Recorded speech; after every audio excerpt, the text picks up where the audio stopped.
Welcome to Universally Speaking with Rahim Islam on 860 AM WNOV The Voice. I am one of your co-hosts today, Ptosha Davis with a P. We also have joining us as our special in-house guest co-host today, Alderman Ashanti Hamilton. You just came up with that. And that would be our host. I was waiting for this explanation. So, what is he? The in-house? What is he? Guest co-host. He's the in-house guest co-host. Well, except for he's not speaking into the mic. It's a title. So that would be our host. That would be our host, Rahim Islam, throwing everything off because no one else knew. You guys thought we planned this out, but you know he wasn't in on the production meeting. I should have checked the email. Right? That's right. He should have checked the memo. But he was on a conference call. Well, my main man is here, so that's all that matters. Well, let me say thank you for having me here. In-house, out-house, upstairs, downstairs. Just get me out the basement. Give him the microphone. All right. So, Ashanti Hamilton is joining us. Thank you, Ptosha. You're welcome, With a P. Ptosha with a P. Yeah, thank you very much. You know what that P stands for? What does it stand for? Rahim knows. Don't ask me. Don't even take me down that road. Purpose. Oh, purpose. Oh, okay. Oh my goodness. Because let me tell you something. When you call your phone and the answer service answers. Okay, everybody doesn't need to know about my I don't want to voicemail. touch that. Only some people have my cell phone number. Rahim. Just know that if this whole organizing the community thing fails, that I do have something to fall back on, okay? I have another career to fall back on. Because we all got to have a plan B, C, and D. That's right. So, before we go too far into this, we are so glad to have you with us, but we begin every show with what we call digital libation. Yeah. And we are actually glad Rahim is in the studio today. And guess what, listening audience? We will be back on the air on Monday. So beginning next week, the 20th, we're on the air Monday. Rahim looks so confused. It's that quick. No, it's the Monday. 20th or something. Is it next week the 20th? What's today? You didn't get the memo? You didn't get that memo? No, I got that memo. I just lost time. Yeah, so we will be back on the air on Monday the 20th, and beginning Monday we will be on the air on Mondays and Fridays, so you can get. I like your ad too. I heard that ad. Where you start matters. Yeah, where you start matters. So you can start and end your week. Well, where you start matters. Where you start matters. I like that. You gotta talk into it. I like that. Into the mic. Yeah. I was acting like we were still at the table, eating dinner and. Well, let me pay tribute to our ancestors with the digital libation. When I think about our ancestors, I think about freedom, justice, and equality. And we couldn't even get, many of our ancestors couldn't get to the issue of justice and equality. They were just under the threat and under the captivity of freedom, just actual freedom. And you really don't know how precious freedom is until you don't have it. And we had generations and generations of our ancestors who fought for quietly and did it diplomatically and did it effectively to end this American institution called slavery. That's why I call it the American institution. I will never, ever, ever, ever not call it for what it is. It was an institution. And it was an American institution that catapulted this country into on the backs of our ancestors, our strong, beautiful, loving, caring, committed ancestors, to become a global leader, become a world leader, become an economic leader in the world on the backs of our ancestors. So they fought for freedom. And then after we were able to win our physical freedom, which was unbelievable in itself, an accomplishment in itself. And so our ancestors that we have, we're trying to build something called the tomb of the unknown slave. And that tomb is for those that born into slavery and died in slavery. And their names will never be known. We will never know them, but there have been millions and millions of them that we want to pay tribute to them, because it is for them, but for them, that we are here. But they fought and were able to eclipse physical freedom. But then the next generation of our community went about fighting for equality and justice and equality. And that's the fight that we fight today. We're fighting for justice. So now we got to change it, and our ancestors have fought. And I was in a museum a couple weeks ago, and I asked myself, in the next 15, 20 years, what would the museum say about us between 1970 and 2015? Where are the soldiers? Where are the great orators or the great freedom fighters? Who are they? Where are they? Or have we been bought out?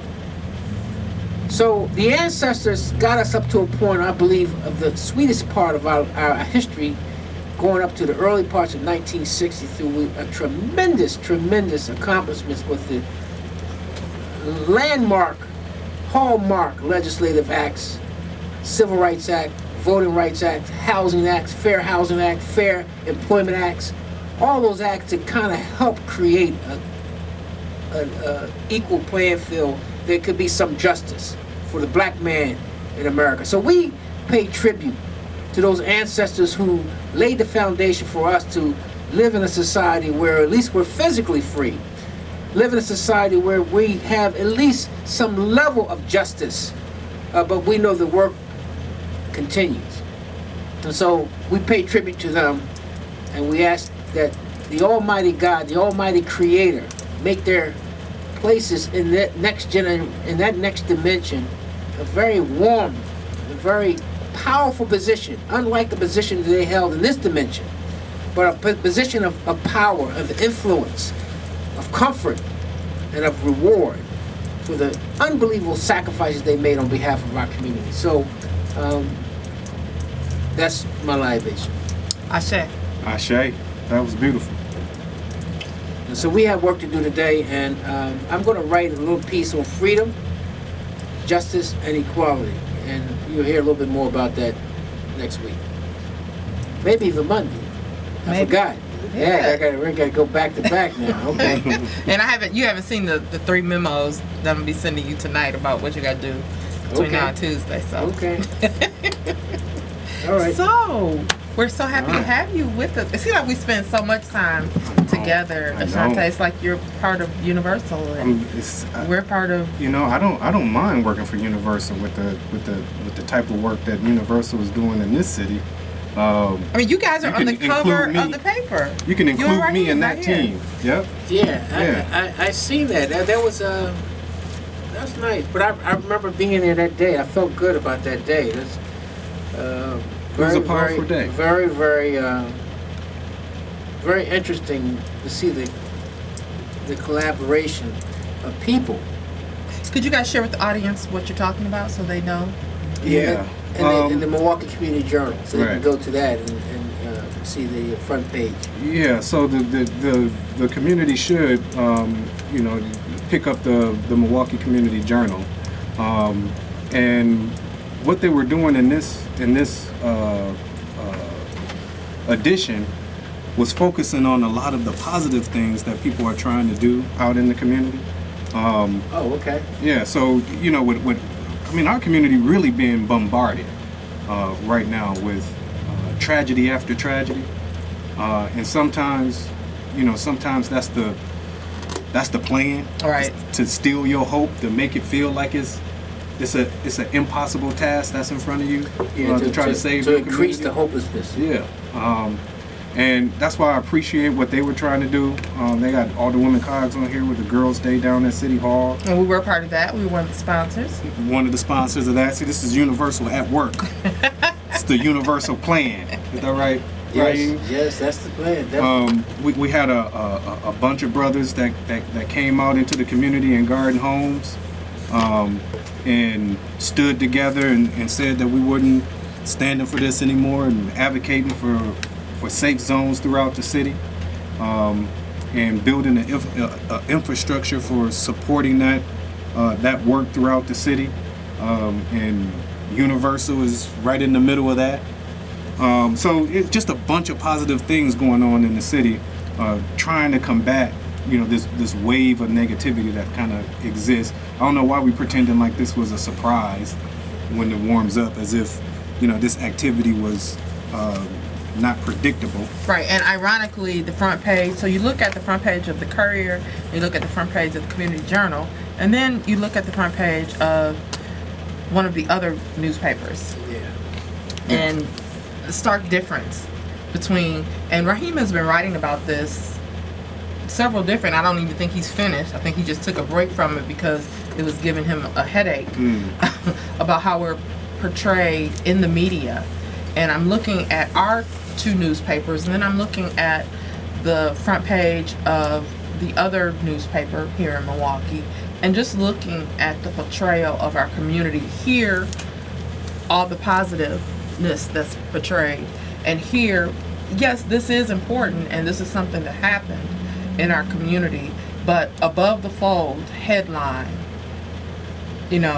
death and crime. Yeah, death, grief. The depictions really depictions of hopelessness and despair, and also it's fanning the flames of violence, lack of responsibility. It's fanning the flames of the negative demographics that we kind of now come to accept. And so when you say the universal plan, really the plan about universal is to really to look at things for what they are. And then to ask the question, well, how do we get from point A to point B? Because it's enough conversation. And so the universal plan is about really, following your lead, because in many respects, on quite a few things, I didn't have to do much. I just followed your lead, Alderman. I mean, because what I recognize is that there are people, there are leaders doing things. All we have to do is get behind it. So I say, look, get behind it. When the Alderman Coggs was doing this thing, let me get behind it. Let me get behind it. I'm following that. You doing? No, we don't have to recreate the wheel. No, not at all. In fact, let me get behind it, because the difference between what you're describing, and the reason why I took a break from actually how blacks are depicted in the media, is because it was suffocating to me. And when I start to uncover it, I just wonder. I had to. It challenged my own hope. It threw questions in my own ability to believe that we can change things. Right. So I said, let me just put this down, because it was so overwhelming. Everywhere I looked, I seen like waves and waves of negativity, and some of it is hidden. So it's got to be. It's like, you got to really have your antennas up to be able to see it. But the effects of it, when it hits your face, it hits you just as if it was completely, not protected. Right. So the impact is the same, right, but the package is so different. It's so like when they did I remember they did the Jim Jones, and they drank the Kool-Aid. The Kool-Aid, yeah. But it was just as poisonous. It killed them. Right.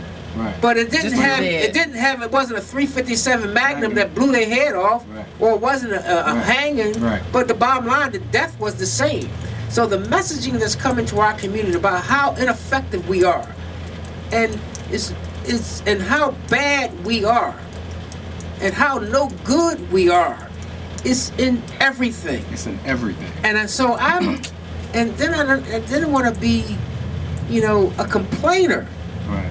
But so I said I have to really be a little bit more careful how we're going to write this. But clearly, though, you can see the distinction, as you just made, Ptosha, about look at the two. You got the Journal Sentinel with this this negativity, and then you got the Community Journal and the Current with nothing but positive. So we have to be able to really uplift ourselves. Exactly. And write our own narrative. And tell our own story. Right. And promote ourselves. And we cannot do it without this radio station, and we cannot do it without the vehicles, the mediums we need to be able to compete. The next one we need to do, which we've been talking to Tony about, video. We're gonna go gangster on the video. Right. We seen a video the other day, me and Ptosha. Was that unbelievable? The redneck. Well, oh yeah, you see that? Yeah. Oh, you get. Was that awesome? Well, you know what? We've got a surprise for our listeners on Monday. I'm having that edited. So that you'll be able to share that on Monday. So we want you guys to tune in on Monday. We've got a surprise. Unbelievable. Right. A self-described redneck. Right. Yeah. Talking about racism. Converted. Born again. Not religiously. Right. Racially. Right. Yeah. I mean, just embracing the truth and the reality. Without question. Right. Yeah, I mean, why would you have to convince somebody of the obvious? But we do. I mean, that's the argument. But that's what I don't understand, though. Yeah. I don't understand. I still haven't figured that out.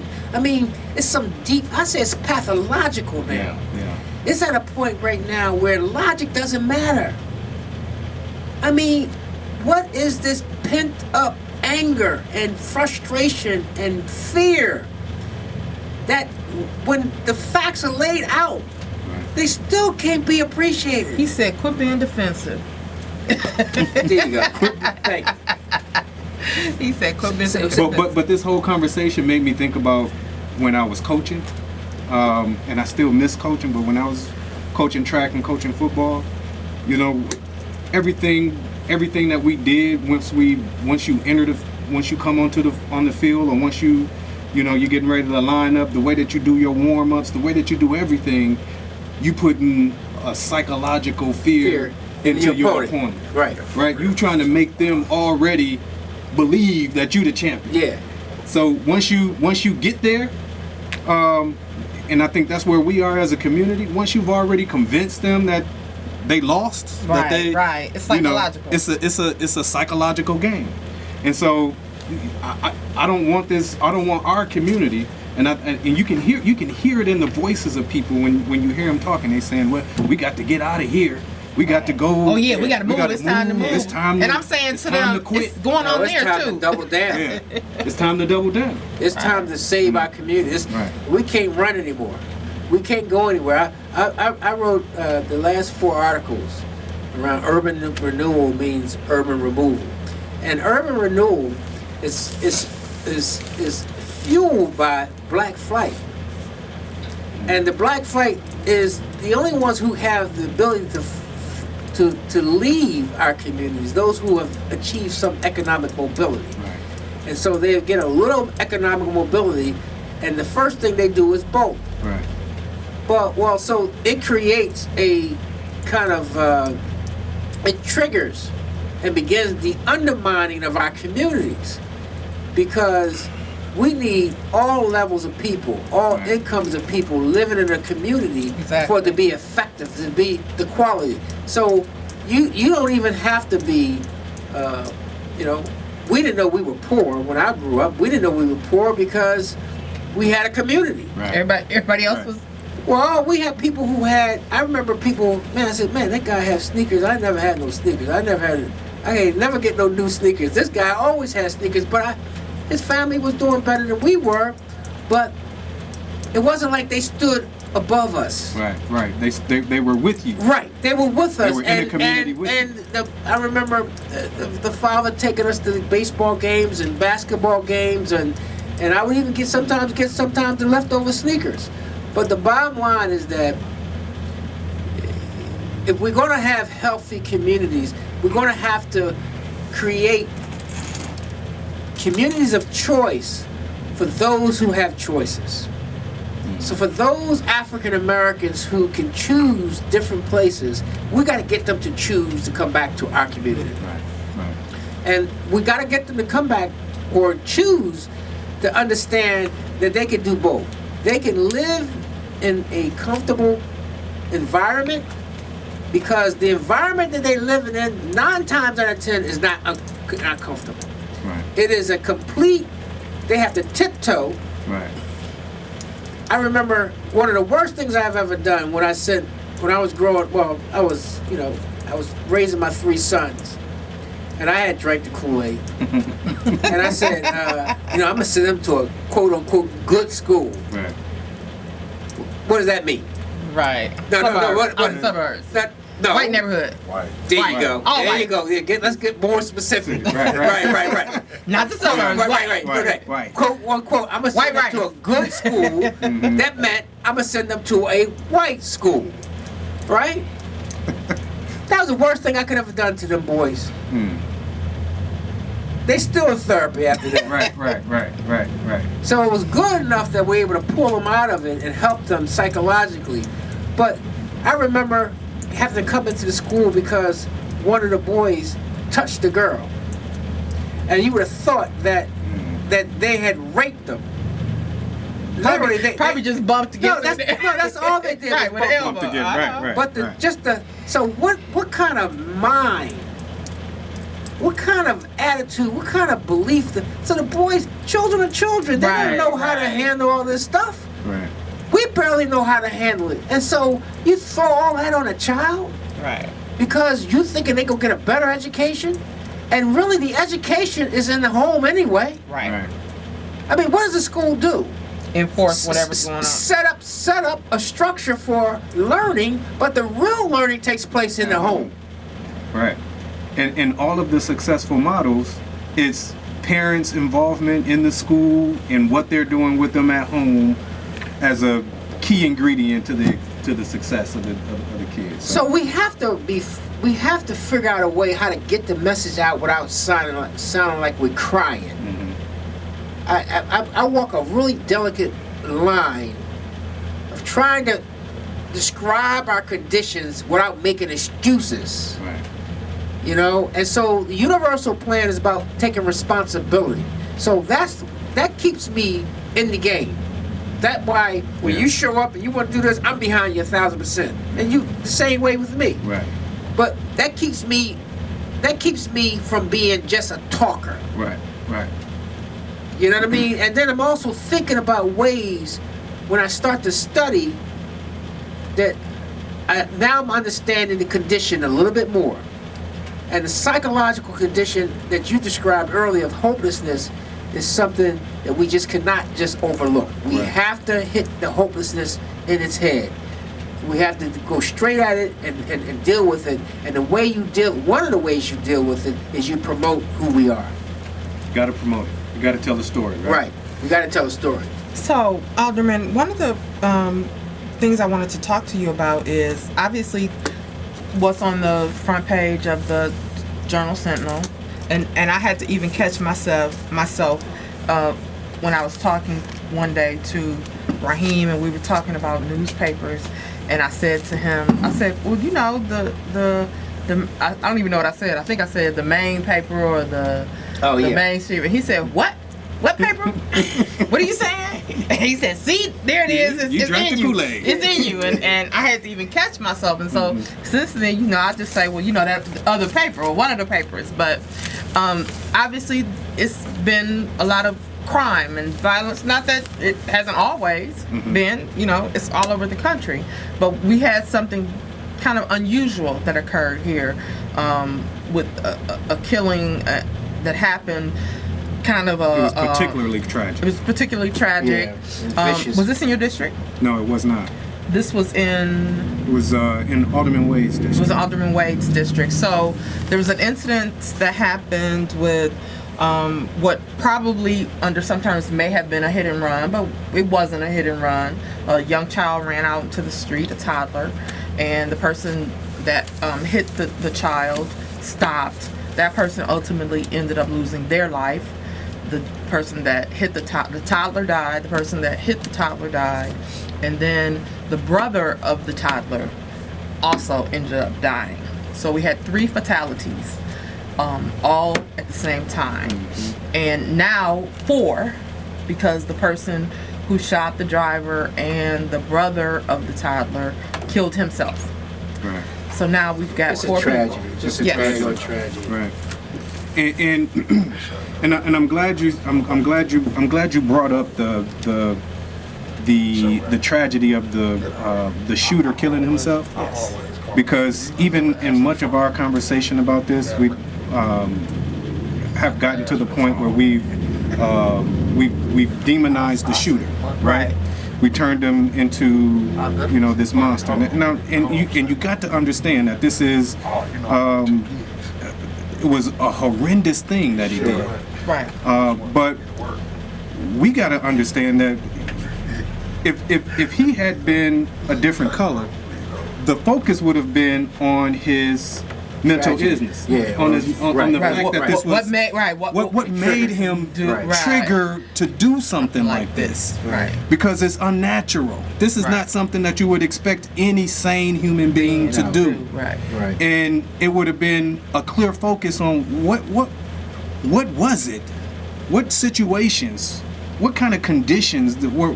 What failures? Right. What do we do? What does society do? What does society do? Right. To create this type of situation? Some of you just can't. Like, for example, some of it you just can't. You can't rationalize. Right. It's just out of the rationalization box. Right. And so when that happens, we have to understand, as even in spite of all the challenges we have our share of problems. Right.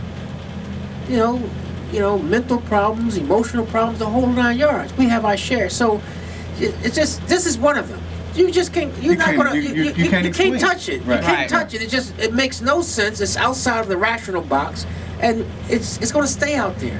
But the problem is it impacts us as humans, and the other problem is how it is being portrayed. Right. And so what we can do is talk about how it's being portrayed, and but that goes back to the whole concept of equality. Again, when it comes down to equality, we have an equal amount. We have just as probably many percentage of good and bad, stable and unstable. But when it comes down to and behaviors, characteristic flaws, good and bad, we're going to have our share, just like every group. Just like every group. Right. But when it comes down to some of the other things, and we were looking at statistics around incarceration rates. Right. When we look at statistics, it comes to health disparities. Right. When it look at statistics, when it comes down to wealth disparities, they're so astronomical. Yeah. The inequity. The inequities are so vast And that they cannot be measured. Right. Usually when you see these statistical analysis, you see plus or minus 3 points. Right. But these are the disparity is huge. That's normally what statisticians want to deal with. Right. They can handle. But when you got a 30-point, 40-point statistical advantage, there's some structural issues that must be identified, must be uncovered, must be discussed, because there lies in something seriously wrong going on. And that's where we have our community. We're going to talk some more about that. We have a caller on the line. Caller, you have a question or a comment? I have a comment. How you doing, Brother Rahim, and sound like Alderman Hamilton? Yes, sir. How you doing? Doing good. Okay. I just had I'm listening to what Brother Rahim, all you were saying. When I looked at the Milwaukee,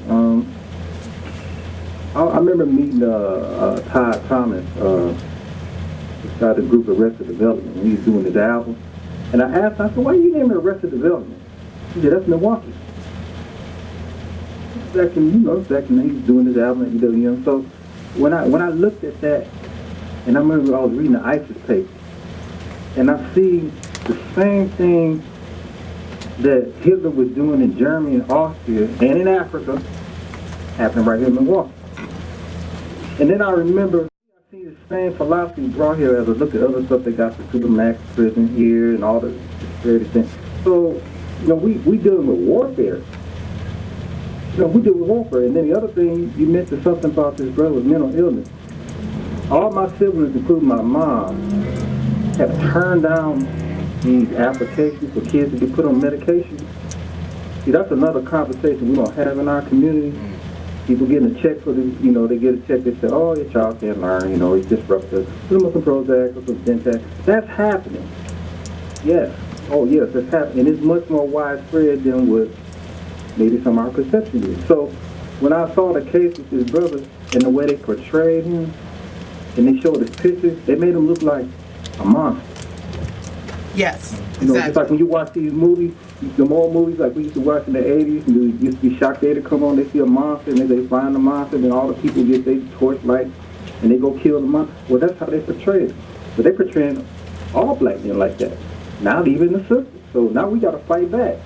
And the other thing I was going to say, Brother Rahim, I'm going to ask you this. I'm putting this out to you.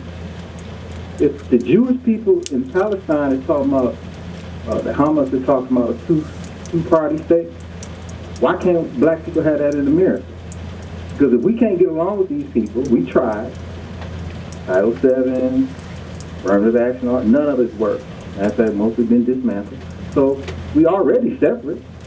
You look at statistics like what you just mentioned. So at some level, and we got the Alderman there, shouldn't we just say, well, each area we live in should be looked upon as a city? Got a school in it, you got a bank, whatever. Because they put more laws to keep us out of stuff, white folks do, than to be inclusive. So what is your thoughts on that? And I'll hang up. Well, thanks for your call. I think that the concept of segregation is, I think, flawed every way you can look at it. I think at the end of the day, we're one world, one people. Now, there's a natural tendency for us groups to live amongst themselves. So I think that the concept of just segregating us is not a healthy one, just from a color perspective. But for choice, I think that's something that we could do, and we could do naturally, and that's just rebuilding our own communities. And you don't have to call it anything. You just can call it rebuilding our communities. It's just a natural phenomenon.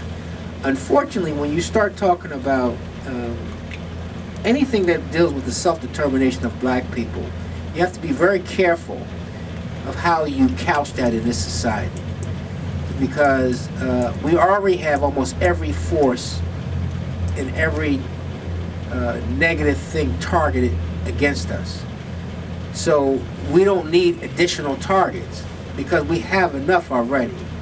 So we got to be really smart and very, very sophisticated when we start to develop strategies of how we achieve self-determination.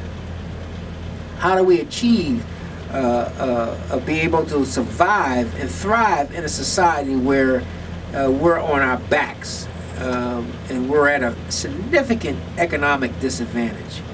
So I think those things are red herrings. They occupy our time, our energy unnecessarily. If we can have more conversations about how we can grow our own economic pie, how we can do things amongst ourselves economically, how we can get from A to B on some of these issues that are monstrous. The disparity is so monstrous that it's going to require all of our energy, all of our time just to move the needle just a little bit. I think that will be the most appropriate use of our time and energy and our resources, as opposed to trying to get a people to live in an area based on the race or the color of their skin, when in reality many of them have not valued the color of their skin. And so that's going to be a hard thing to lead with. I think that's a consequence that could happen, but the reality is that we have a lot of other bigger issues to deal with. That was well said. I mean, because I get that a lot, especially coming from the community that I come from, and the lack of faith that that America can change, or that that there's a future of acceptance for our community here. I think that there's a reality of ownership where you are. Right. And if it is true, which it is in most cases, where people self-segregate themselves, and in many cases is forced.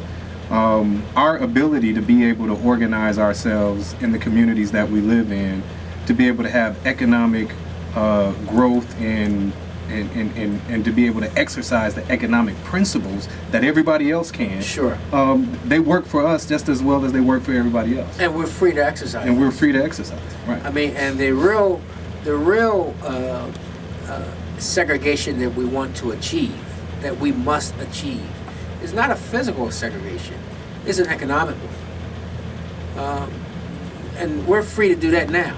So we have to go and deal with the issues that prevent us from doing that in an environment where we're free to do it. Mm-hmm. You know, I can tell you one thing, that if we was to practice segregated our economics, so when I want to go, where I'm going to spend my money, where I'm going to buy my food, where I'm going to buy my clothes, where I'm going to get my construction done, where I'm going to get my hair done, where I'm going to buy my hair, where I'm going to buy anything.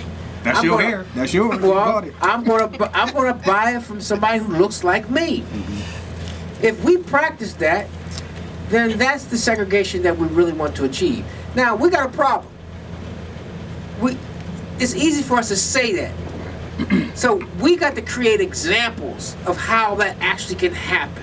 And so what Universal is attempting to do, trust me, this is some hard stuff, but we're attempting to create models and examples where black people are in charge and they're taking responsibility for these multitude of issues that impact our community.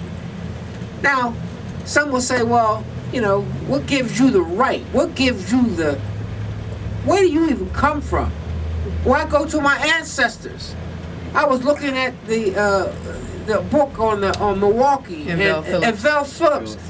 What gave her the right to think that she can be the first black alderman, but the first woman alderman? Yeah.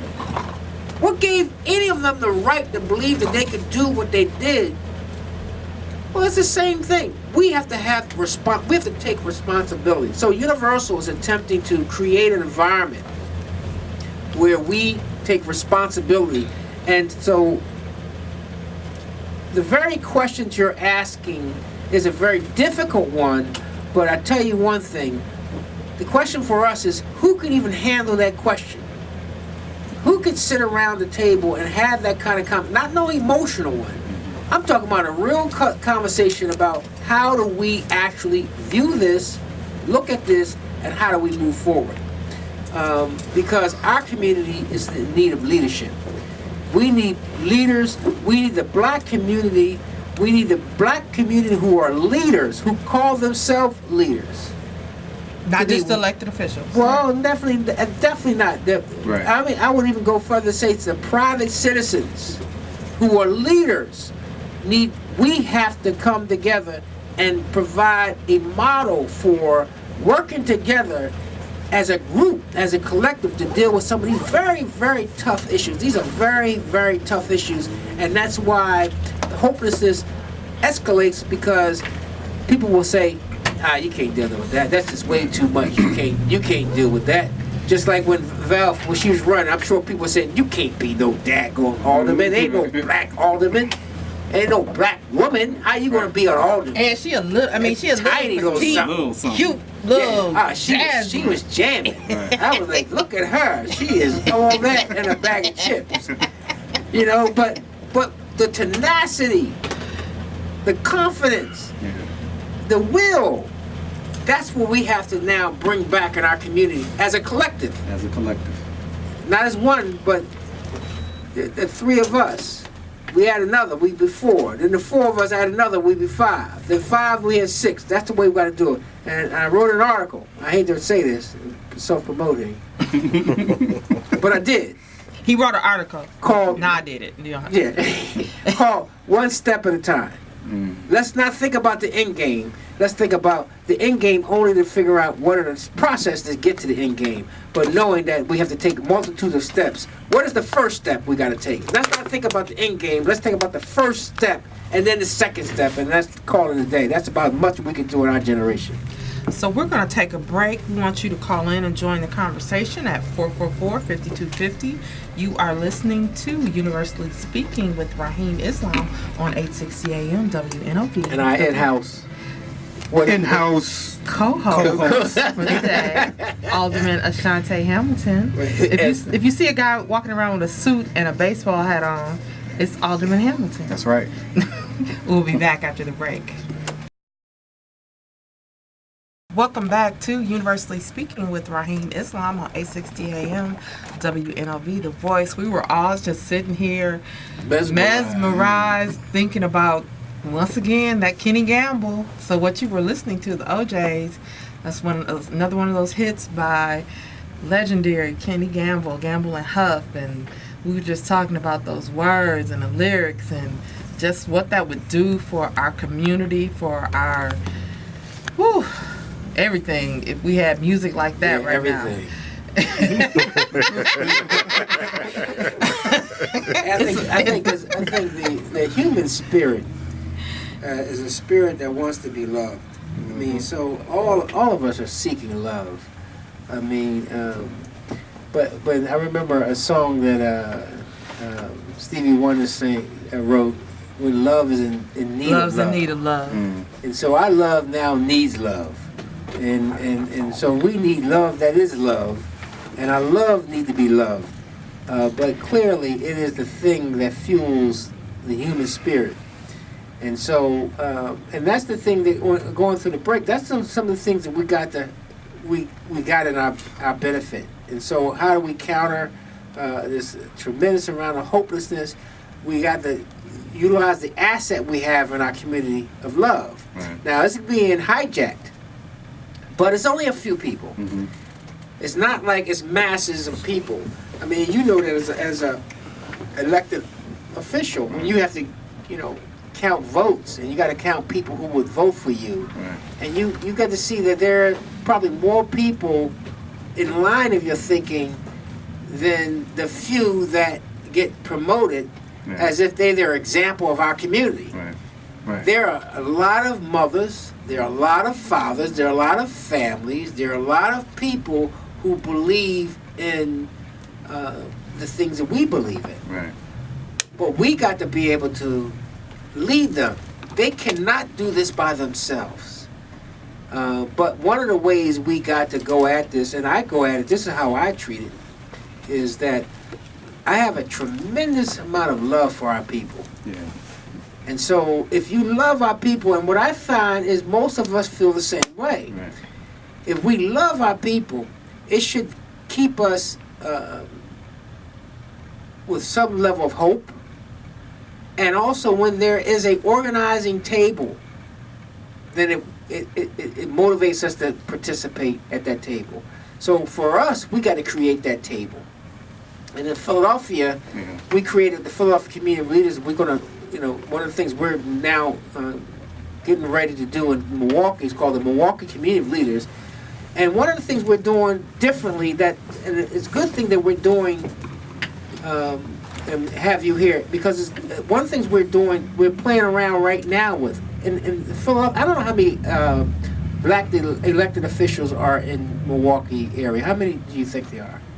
I mean, I think we have about 10 to 12. Okay, so in Philly, they got about 35. Mm-hmm. All right, so we've met with probably 33 of them, 31 of them. And they had a Pennsylvania Black Elected Officials Caucus organization that has been mothballed for probably about a good 10 years. And so does Milwaukee. Yeah, so do we. Right. And in fact, so what we're contemplating now is creating that organization under the Philadelphia Community of Leaders. Okay. So it takes the pressure off of any of the individual politicians to do it now for fear that they can't organize them, because there's some who basically going to stand outside of that no matter what. And you don't need 100%. And sometimes you don't even need 75%. You could do it with 30%, 40%, but you just need a critical mass. If you got a critical mass, and I've met pretty much most of the 10 or 12 that, you got maybe, without calling any names, you might got maybe two or three that will never participate. Right. The other 9 will. Right.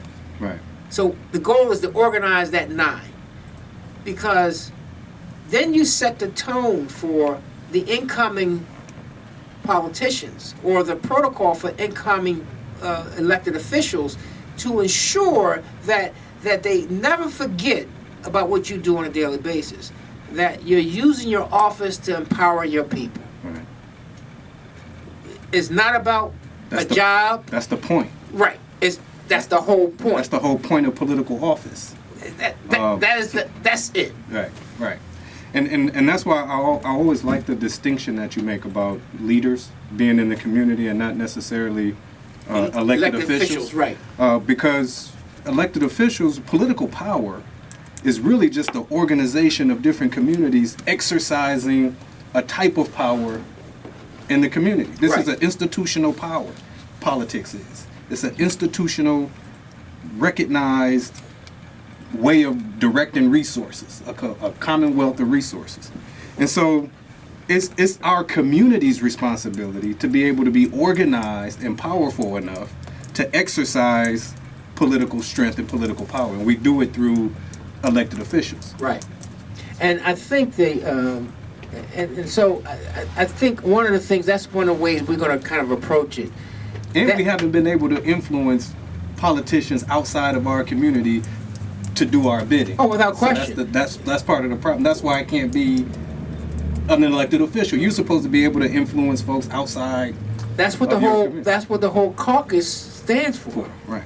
I mean, so that means you move as a block. Well, you work as a block. You work on behalf of the people who put you in office. But also, these territories are just manufactured territories. I mean, if you put them all together, you have a lot of black people suffering from the same issue. Right. And so the question got to be for us, is, from a political perspective, we have to get our voices back. We have to have a bigger voice, and that voice has to be able to hit both public and private sector. Because when you ask, if I was coming from Mars and I came to Milwaukee or any of the minority cities and say, well, take me to your leader. When it comes down to black people, they take us to 2 places, to a politician or to a clergy. And so that has to be, so if you're going to be classified as the leader, then you have to act as the leader. And you have to take responsibility for the leader. And leaders are not tribal. Leaders don't do things for their own good. Leaders do things that are good for the populace. Right. And they do some things, they do the hard things. And not the easy, wrong things, but the hard, right things. And sometimes that means being on sides where it appears that, why are you on that side? But it's absolutely necessary to be on that side, because on that side is where your interests lie, and your interests are for the community, not for yourself. There you go. We have a caller. Caller, do you have a question or a comment? I have a comment. There was a guy that just called on, and I thought he made some good points. I don't really agree with the segregation part of it, but he was making a point about this being a war out here. And that's exactly what it is. No matter who we elect in office, they cannot win this. To me, the attack is after our young children. The younger that they screw them up, the better for them. And for me, when I look at the situation, I think that we have to get our young children in a situation where they're not exposed to so much of what's going on in society, that being the drugs, the shootings, whatever, not being educated. We have to get them out of that. And a quick sample of that was a couple of years ago. I was in Japan, and their students were taken away from their society and basically put in a group where they spend their lifetime, or not maybe their lifetime, but 18 years of learning, being educated, 3 meals a day, and they take responsibility for their school system. Now, the parents can still come and, love them, because children need love. But the bottom line is we have to get our children out of our society. And we have to say at some point, we're going to have to take the loss of a certain amount of generations. It might be 5 generations, it might be 10 generations. But we have to say at that point that the kids that are released in are going to be solid citizens. They're going to be able to function without being under the post-traumatic stress syndrome of being shot and seeing people shot at young ages. And we just have to get them out of our environment that's going on now. And no leader can do that. There's not one leader out there that can do that. And as far as the leadership in Milwaukee is, and I don't want to talk negative of all leaders, but we just don't have a powerful base as far as leadership is concerned. I do agree that some individuals have to step up and be involved with it. But at some point, we have to say we're going to lose a certain amount of generations, but we're going to save the generations 5 years from now. And you're going to see the crime's going to drop. You're going to see the drug usage is going to drop. And I don't know if I'm making my point the way I want to. No, you make your point. But let me just jump in real quickly, because I want to make sure that we have a very intelligent conversation. Okay. And you first started your conversation by saying we're in a war, and I agree we're in a war. And we can win. We're going to have to do both. We're going to have to be able to deal with this generation, and there's social scientists who say everything we do today will impact at least 4 generations. So we have the abilities now to think, what are those biggest impacts? And we got the muscle up. We have to do. And you're right, there's not an individual leader. That's why I call it shared, collective leadership. There is enough talent here. And my job and what I've chosen to do is try to pull that talent together, okay, to begin to address that. Because then when you start talking about basically boarding schools of some type, the average cost per boarding school, I think on the low side, is around $20,000 per student. When the average cost right now in NPS in Milwaukee for a public school child is probably around $9,000 or $10,000. And so, organizationally and structurally, unfortunately, what you're describing, the absence of kidnapping a whole population of people, is we're relying on, we have to build strong families. We have to do a lot of work, and I hear you loud and clear. All I know is that none of these issues will be resolved if we're not having frank discussions around the table of people who can actually handle the conversation. And so when it becomes an economic issue, there are people who know how to handle economics. When it comes down to the social issue and the education issue, there are people who know. So what we've been able to build, Universal is building the infrastructure for education. We have almost 6,000 kids in our education system between Philadelphia and Milwaukee. There's nothing perfect about it. But I tell you one thing, when it comes down to understanding how to deliver education and a program in education, we're further along than most. So we should be at the table when we're talking about education. There's some who know how to build houses and build and construct houses. They need to be at the table, and on and on and on. So we have talent, brother, and I think I hear your frustration, and I feel the same frustration you feel, and I also see our reality with our current group. We were talking in the break, and they were referencing some of the language in some of the music that's so appalling that you can't even repeat it. It's so appalling. But guess what? We got to win in spite of all of those things. We got to win, and we can win. And I'd like to figure out a way to connect with you, and we need to win together. That's what we need to do. So, one of the things that I want to... Amen, though. Ashe. Ashe. Ashe. Thank you, caller, for calling in. One of the things that I wanted to talk about a little bit, Rahim, we're going into our second hour. It's 4:08 right now. We wanted to encourage you to callers continue to call in 444-5250. Follow us on Facebook.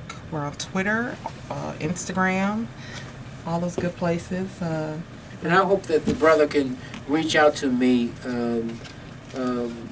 But go to my email, arislam@universalcompanies.org, arislam@universalcompanies.org, and you can reach out to me and personally, and we could talk about what the next steps look like. It's no problem for me at all. And or you can call back and leave your information with Keon. Right. And he'll will reach out to you. He'll get it to us. Yes. Thank you. You're welcome. That's what I'm here for. Ptosha with the P. Yeah, but I just sense let me just tell you something. I said earlier, and I'm not sure if the brother heard the part of the conversation when I had to put down the whole study around how the media depicts us. And what I've come to realize, we have been under siege. Everything we've ever done in this country has been with an unbelievable fight. It's not enough that what has been done to us. They've created now pathologies that we now do to ourselves. But they sit down back and they say, "Oh, see what they do? See who they are? This is who they are. These are hard." But they don't talk about how these pathologies were created and how they are maintained through these structures, this systemic structure. And the biggest one is when I wrote 7 parts to the black male, a targeted group. Yeah, that's gonna be a book. Right, it's because I talked about how many different ways they're trying to undermine our young people to the point where we're losing 2/3 of them. 2/3 of them, they're either dying, going into the prison system. That's right. They're contaminating their ability to be productive citizens so they can be productive husbands, productive fathers, and have productive families and productive neighborhoods. End the story. Right. And they're never able to escape those early labels, whatever they are, whether it's being labeled a criminal or being labeled a thug or being labeled mentally ill or being labeled all of these different things. It's like that carries you. So now you are justified in being treated as a second-class citizen because of this label. And I'll take one, like for example, something really calm and tame, like messing up your credit.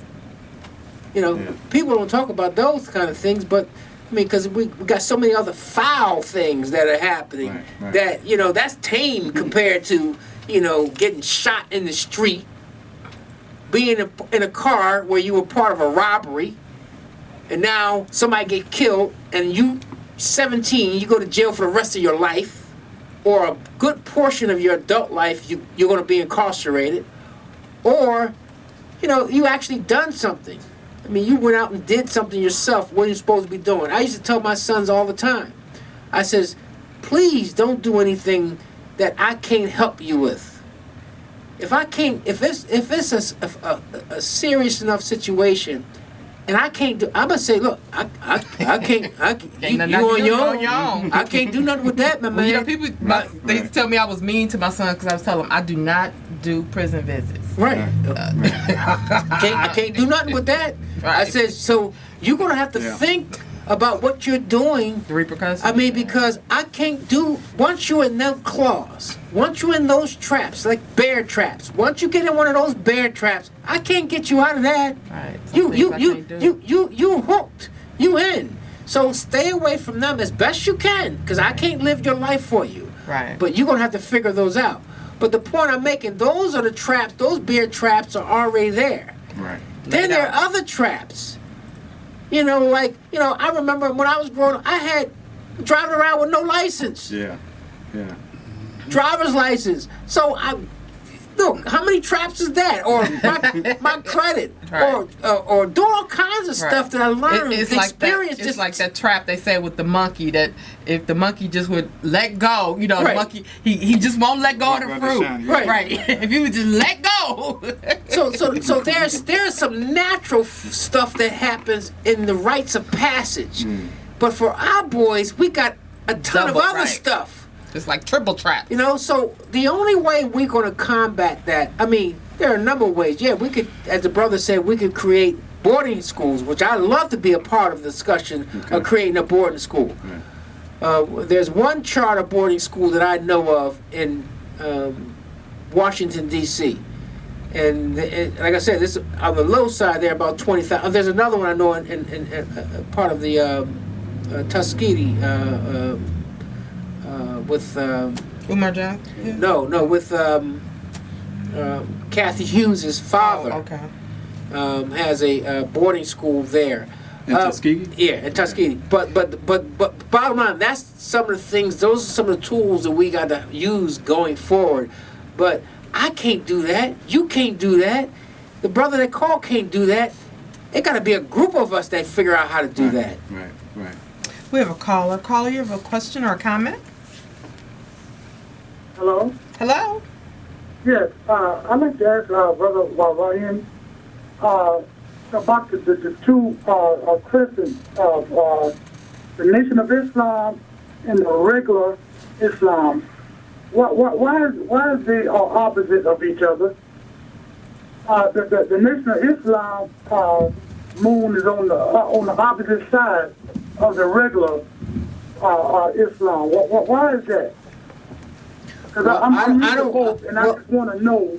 Why the Christians are different? Well, let me just say this to you. Here's what I believe, and unfortunately we're gonna have to. It's gonna be a much more longer conversation. But I believe fundamentally, though, religion is a divider. It has divided our community to the point where it has undermined our ability to work together. And so whether you're on one side of Islam or the other side of Islam, you're one Muslim, you're one type of Muslim, it's the same in Christianity. You're on one side of Christianity, the other side of Christianity, and then the Christians and the Muslims don't come together. At the end of the day, these are all things that slow our community down, that prevent our community from having a collective, prevent our community from organizing. And so I'm going to hit it right in its head and say, go exactly to the cause. And that religion, in my opinion, is a personal issue. But if it's going to profess to be bigger than a personal issue and be a collective, then it has to take the position of a collective, a universal approach. And that means that whatever pathway you're taking to get to the Creator, that's fine, as long as we are dealing with some of the things that we deal with on a day-to-day basis and we're working together. We're working together on crime. We're working today on collective economics. We're working together on building neighborhoods. But if we're fighting over whose philosophy is the best or the only one, and all the other philosophies are not, that to me, that has not proven and produced any kind of evidence to date in 2015 that is a model that can work for our community. And I have said a lot, and I've probably pissed off a lot of Christians, and I've pissed off a lot of Muslims. But in my humble opinion, I believe that Christianity has worked best for white people, and Islam has worked best for Arabs. We needed something different altogether as black people. We need a black religion. We're going to take a break. Losing my religion. We're going to take a break. And when we come back, one of the things that I think, you would never know this, but Rahim and I did not hit it off immediately when we met. Did you know that? No, I didn't know that. You got to tell me. We don't this hit it off story. now. What are you talking about? Yeah, it's kind of a love-hate thing. But anyway, one of the things that I appreciated about him was the fact that, if it's ever that uncomfortable thing that you don't want to talk about, he let's just put it out on the table and talk about it immediately. So I want to talk about it. I've got Ashanti here. Yep. I've got that Rahim Israel dude that's here. Let's talk about that when we come back, because that's one of the things that we always get. Well, what is this? What is this movement? What y'all brothers doing together? Let's talk about that when we come back, because it's some listeners out there that's not gonna call in. That's what they want to know about. So let's talk about that when we come back. Me, I'm all up for controversy. All right, throw it on the table. That's right. You're listening to Universally Speaking with Rahim Islam on 860 AM. Rashid Israel. Rashid Israel. Wait till I tell y'all what his real name is. Julian Jenkins. Julian Jenkins. How about that? Now Google that. Julian Jenkins. You're listening to Universally Speaking with Julian Jenkins on 860 AM WNOV, The Voice. Welcome back to Universally Speaking with Rahim Islam on 860 AM WNOV, The Voice. We have been in here having a good time. Rahim is not thinking about the fact that he has to be right back here on Monday doing this again. He's thinking this is Friday and he doesn't have to do it again for another 7 days. So, shh, do not remind him that we will be right back here on Monday. One of the things that we do have to get to, and I'm so happy that we will have a chance to talk about it today, and we'll also have a chance to talk about it on Monday, is we are in part 4 of the series of Universally Speaking, which is his article, his column that is in the Milwaukee Courier, the Milwaukee Community Journal. I hope that people read it, but I know they're not reading it because it's too long. They say, "Oh, well, here's the thing." Well, it's too long. I can't. I hear that. Even Katie told me it's too long. You need to give him the Cliff Notes version. No, but guess what? Here's our problem is that we're not gonna get this. We're not gonna get there on the skinny. We're gonna have to earn it. There's no shortcut. No, and that means you're gonna have to read. You can't tweet this message out. No. You can't put this in a tweet. No, there's no tweet. No.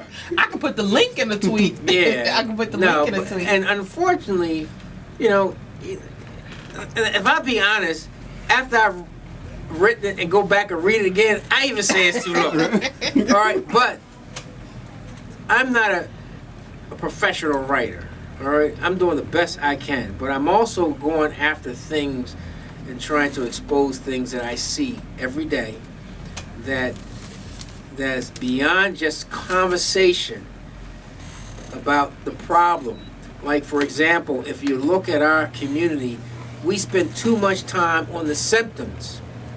Sure, we got a headache. Sure, we got a fever. Sure, we got chills.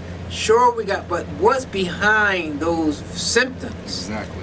And every one of those symptoms come back to a couple things, but most of them come back to a core deficiency in economics.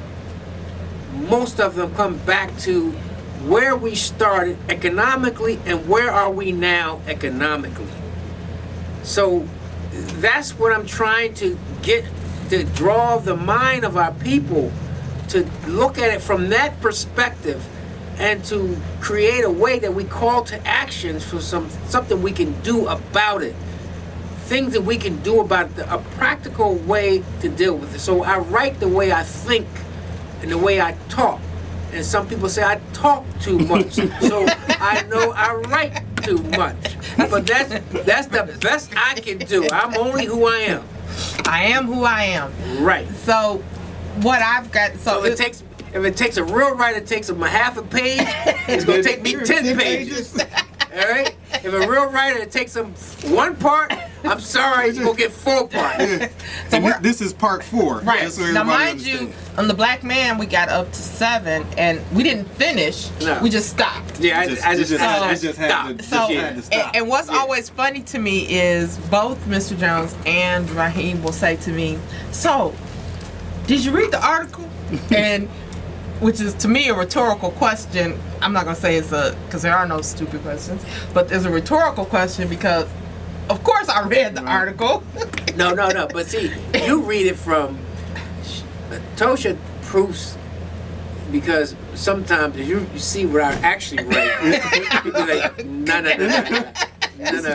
I even asked us as Ptosha, give me the revised version, because we have a couple people who actually read the articles for grammar, Right, editing. and for content. It actually gets edited 4 times. Right, Yeah. and so that, And then for logic. yeah, for logic, and does that make sense? Did that even show well? And so when I asked Ptosha, did she read it? I'm not asking her Like- has she done the mechanics of it. No, Right, but did the point get across? For logic, right. And Tosha's probably lying to me. Are you learning something, Ptosha? Well, Is he that's asking really you? what I want to go into, is that I really feel there's a few of the series that he's done, and this would be one of them, where I really feel like it's been more of a teaching series. And we've talked to a few instructors who have actually talked about using his column in their classrooms, and to me this was more of a teaching series where he really broke down the economics of gentrification and what urban renewal is really about. And it really boils down to economics. It's not about skin color, it's not about the things that, it's really not about, if you want to break it down, and it's not about even us getting in our chest and in our feelings. It's Right. really about economics. And a lot of the things that we, I just used this phrase earlier, it is not personal, it's business. And we live in a capitalist society. And we cannot get away from that. And we need to learn that. We need to know that. We need to operate in that mind frame. And that's what these series have done for me, is been more of a teaching tool. And Ptosha, that's why when I talked about the situation where if you came from Mars and you asked who our leaders are, in our community it'd be elected officials, the clergy.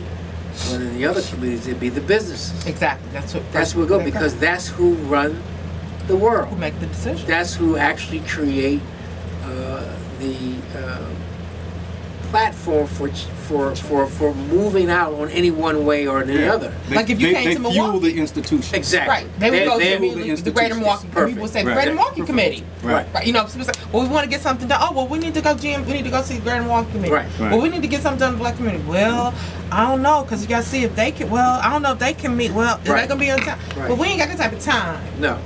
And then another issue of the the economics is that we don't truly understand capitalism because we're not capitalists. And so because we're not capitalists, we're just surviving, and we're pretty much on the capitalist side, we're just consumers. Exactly. And so for everything that happens in life, there is a positive and a negative. And so what happens is, if somebody can make a positive out of a negative in capitalist society, it's done. So you the negative, but for somebody it's a positive. Right. And so Even then, poverty. Well, especially Right. poverty. Right. Especially poverty. When I look at, for example, when I was at this forum, this social equity forum in New York the other day, and I was with this whole group of people, and I spoke to them, and they says, well, my first position of social equity says, define what social equity is. I said, well, social equity to me economic equity. Forget about social equity. We got economic equity. Social issues get resolved. And they probably said, who invited him? Yeah, exactly. Don't invite him no more. But the bottom line is that why are we talking about social issues when everything, even poverty, is an economic issue? Right. Poverty is an economic term. Gentrification is an economic term. Urban renewal is an economic term. It's okay, we build affordable houses. Well, who does the construction? Who's the developer? How do you make any of that happen? Who's the architect? Who's the engineers? Who are this? Who's that? Somebody is benefiting from it, and it ain't us. Yeah, we get a couple temporary construction jobs. But who really benefits from, I'm not going to say the arena. No, I'm not going to. You know what I mean? I mean, who benefits? Well, we can talk about that. But who benefits from these, even so-called affordable housing? Right. I mean, you got entire institutions and infrastructure prepared and ready to seize the economic opportunity from a social benefit. So yes, poverty is big business. Right. Look at welfare. Look at food stamps. Prisons. I like to. No, I mean, good to prison. I love to get the contract for the data management of the data management of food stamps.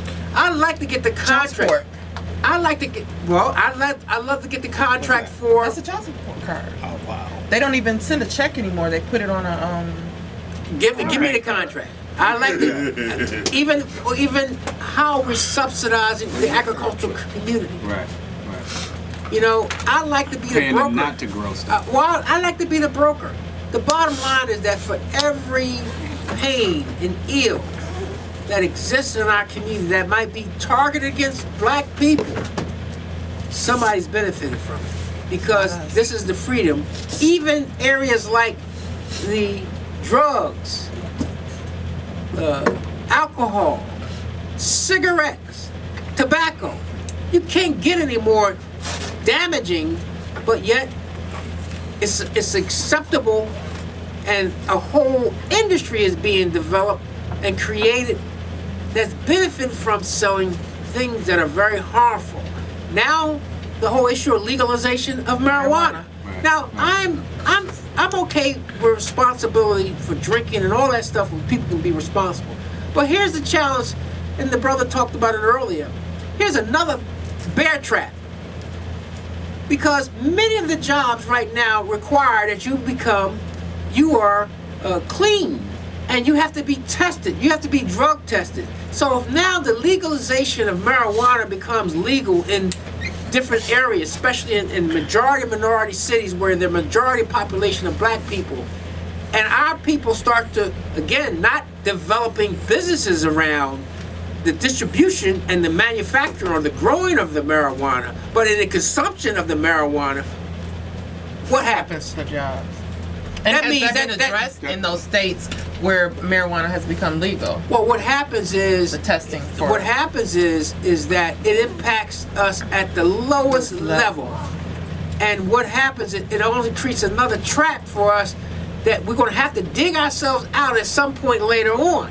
Because it ain't like we're growing the marijuana. It ain't like we're distributing the marijuana. It's only the only thing we're going to be doing is consuming the marijuana. And so it's going to have its ramifications, social ramifications. So, but again, in America, what we got to understand, in a capitalist society, capital rules. If you got capital, almost anything can become legal. There's not a vice that goes on. I mean, they got detox centers for heroin. So when you want to come off of heroin, Right. you can. So maybe they're not legalizing heroin. They might soon. Yeah. Right. But they got detox centers Right. for something close to heroin, and they said the people who are addicted to the what is it, the methadone is stronger than heroin. They got some manufactured stuff now that's stronger. It's stronger. Well, I was going to make that point that many of the pharmaceutical companies, I mean, that's what narcotics are, right? I mean, that is legal for them Exactly. as long as you got a prescription. Right.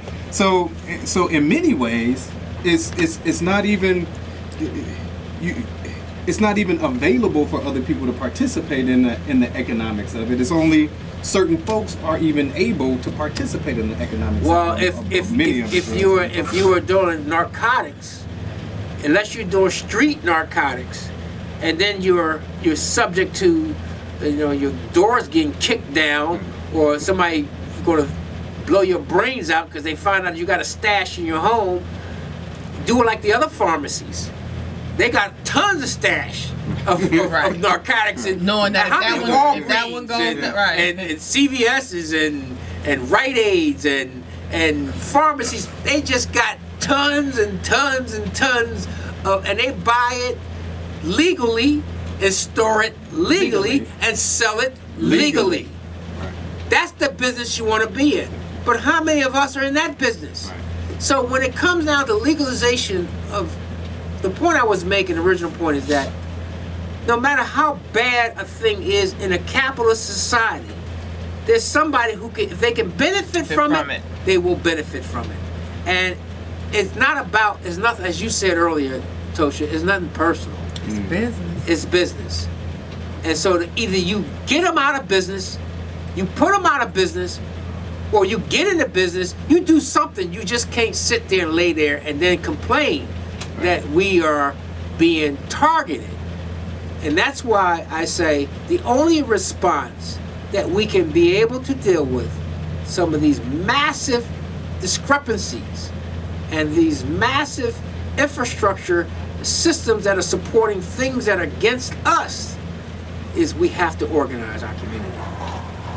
Well, it starts with organize. I mean, We got to do it. we've got to do it, and I'm very, very excited that we're moving closer to MCOL, which is the Milwaukee Community of Leaders. You know, it's something we've been talking about, but we're actually moving closer and closer to it actually happening. There's people who've been saying, well, you know, when is it going to happen, and what are the next steps? And I'm really glad that you did write the piece about, you know,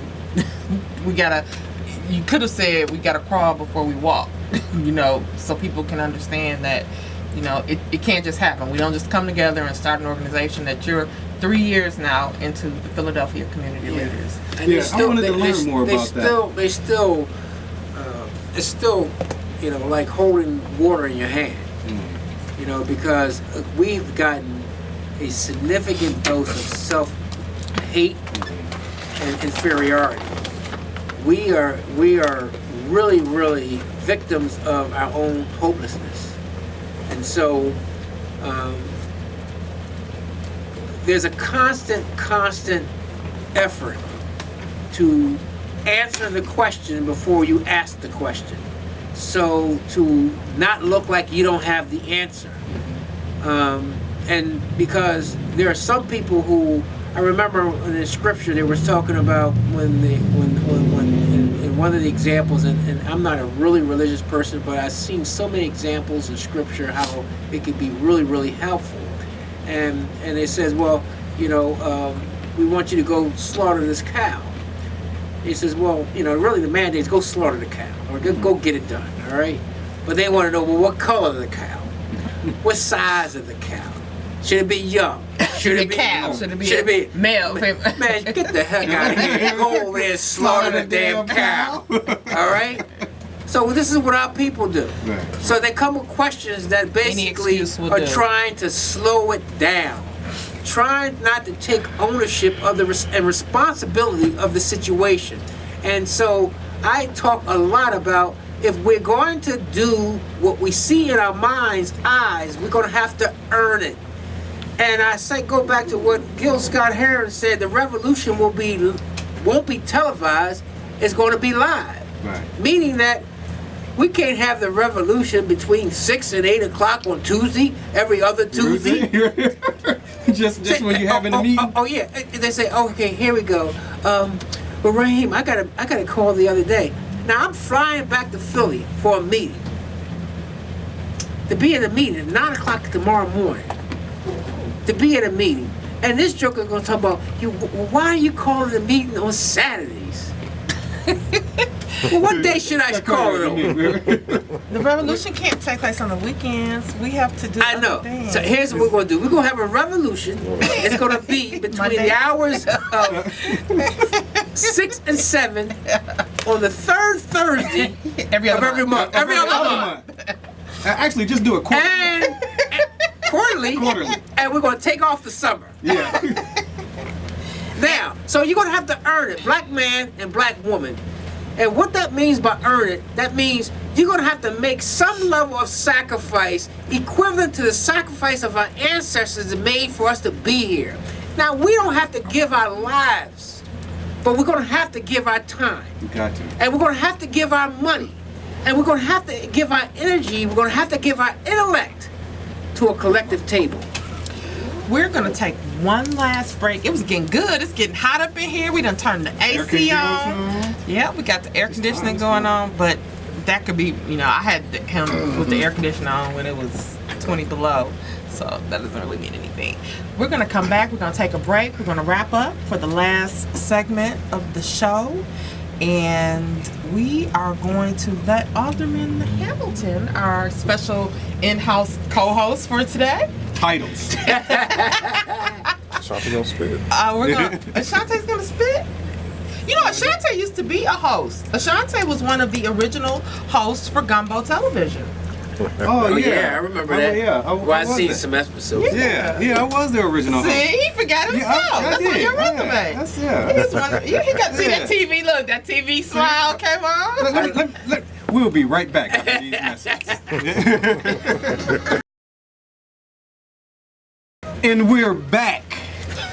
860 WNOV. We are universally speaking with Rahim Islam and our co-host Ptosha with a P. You better ask somebody. And you are? And I am Ashanti Hamilton, bringing you back.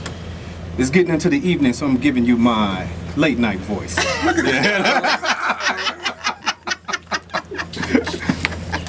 But I wanted to throw some things on the table because we got a lot of activity that's kind of happening in the city right now, Rahim, and I want the people to know about it. I want them to get engaged. I want them to get in where they fit in, whatever they feel comfortable in this movement. Like you were saying earlier, it's really no room on the bench right now. So everybody got to have an opportunity to get up and get in this game. Okay, and before you do that, that voice that Ashanti was giving you was actually learned right here in Milwaukee at Strive Media on Oh, that's right. Martha King Drive with Matthew Johnson. And see, even at that time, we didn't even have a building. Matthew was a garage. He was putting it together. Right. But I want to give a shout out to Matthew Johnson because of what he's been able to build with Strive Media at the time. I think the work that he's doing now with Fellas Magazine is a tremendous help with messaging. You talk about telling our own stories. 5K run. 5K run is coming up. Yeah. It's coming up this summer. Real body. Yeah. I didn't do that. I was one of those doodles too. I know. Yeah. Got a big old head with a teeny little body. But I didn't mind though. Mine look a little slimmer than I do in real life. Well, now you can go ahead. Now I just wanted to make sure we gave Matthew a shout out. Yeah, I want to give Matthew a shout out because you learned some of your oratory skills. You talk about telling your own story though, and having an opportunity to actually be that face and that voice for your own community and telling your own story. He's been committed to that for a long time and giving folks an opportunity to actually do it and actually training young people to do that is a tremendous value for our community. But tonight at 5 o'clock, just at 5 o'clock today, it's going to be a group of community leaders, brothers in the community, a Milwaukee in crisis community response. And so the brothers will be meeting on 3rd and Keefe to do some community outreach. We're trying to target 20 neighborhoods in 20 days, doing outreach, organizing in those communities, getting young brothers that would normally just be out there that most community organizers wouldn't necessarily talk to. They'll be reaching out to, and so we want to get out there and show those brothers some support as they move around the city. And then the month of May, as we're preparing for the month of May, so any of you out there who have activities going on during the month of May, the city has declared the month of May the Violence Prevention Month. We know we probably should have started in April considering how things are jumping off in the city right now. How about Violence Prevention Year? Right. But what we want to do is just do some coordination and organizing during the month of May with the activities, so that we can kind of link them together. So you can either call my office 286-2228. You can get in contact with Tracy Dent. He's been a really big help with trying to organize these events. we got Brother Andre doing a real big men's event on May 16th. There's also a prayer walk on May 16th that Tracy Dent is organizing. And there's a number of different activities going on throughout the city during the month of May, just trying to get people organized and conscious about what's happening in their own neighborhood, and letting them know the power that they have to create the type of environment that they desire in their own neighborhood. So, so we're trying to just get all of that going. So that's this some summer. short-term stuff we're doing in the summer.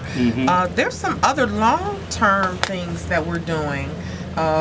We're partnering with the city. We're partnering with you. We're doing some development projects.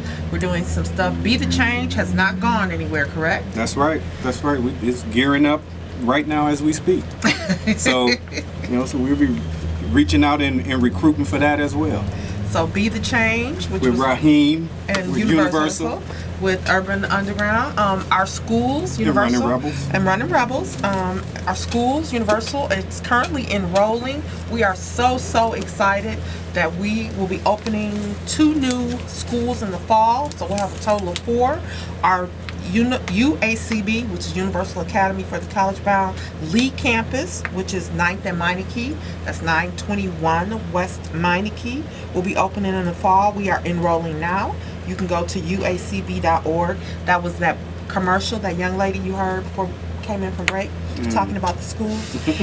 You can go to the website. You can enroll right there. You can go to any of our campuses. Our Green Bay campus, which is 3872 North 8th Street. You can go to our Webster campus, which is 6850 North 53rd Street. Our high school is opening this fall. That's great right there. That's great. 9th graders at our Webster campus, same campus as our middle school. Yeah, we just yesterday we were at Mega Sci-Fi. Their those fraternity conference. People are a little sensitive, Yeah, don't? I know. Y'all can't get some Sigmas in there, though. Yeah. Well, if the Sigmas want to come and do a mentoring program with Universal, we are all for that. We have. We can't help the Omega stepped up first. I don't got nothing to get them against them. I love them. Hey, look, we had our scholars there yesterday, and they were standing tall, representing Universal. And they asked me, what does success look like for me? Success look like for me when we can graduate a cohort of young black men and young black women who are conscious, who are aggressive, and who also can compete and are ready to take responsibility for the next generation. That's success for me. So, we need, participation in our schools, contact us. You wanna get a wholesome experience for your children. You want them to understand their responsibilities. You want to see our people in front of them, teaching them, leading them, caring for them. Right. I mean, you had our principal there yesterday.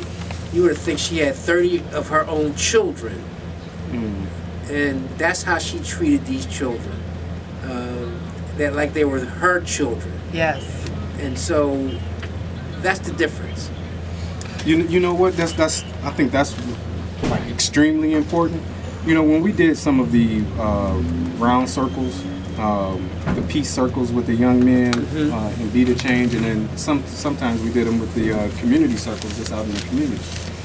One of the constant things themes that we kept getting from the young people, the young men, was that because they didn't feel like people cared about them, they didn't feel love. They didn't feel the love coming from anybody. They didn't feel protected coming from anybody. Right. And so they felt the need to have to protect themselves. They felt the need to have to overreact to certain things, and and they didn't feel safe or protected in any environment. They didn't feel it in school. They didn't feel it in their communities. They didn't feel it in homes. And so it was good to hear that needs to happen with our young people and put them in environments like that.